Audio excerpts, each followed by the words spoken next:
Hi, it's me again with Corel Tips and Tricks. Somebody wants to know an easier way to put the sticker. They even have lines, which is pretty good for cutting. Rather than doing them with step and repeat or nudge, you could figure out how big it is and nudge it over. So we're going to go to Windows, Dockers, and Transform. Yours might say Transformation.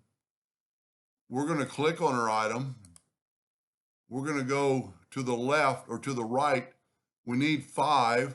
Whenever Corel says copies, it's going to take that copy and we're going to hit apply. And then we're going to select this and go down and one more to make 5 copies because they need 6, and it fills up that page. That's pretty fast. You could do, uh, you'd have to know the size of your unit.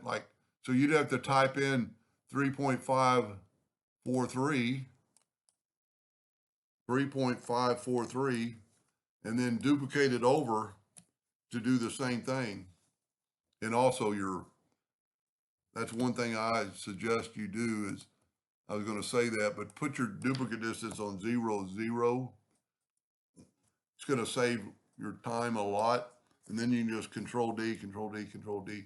And then you would have to figure out how deep it is, and it's 1.969. So you change your nudge factor to 1.969, and then hit the plus key or Control D and go down.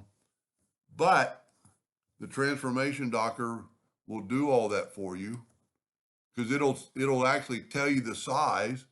So here we're going to go down 5 copies. We're going to select it. We're going to move over here to this is your positioning, and we only want 4 because we want 5. And there you go. Hope that helped that gentleman, and thank you for watching.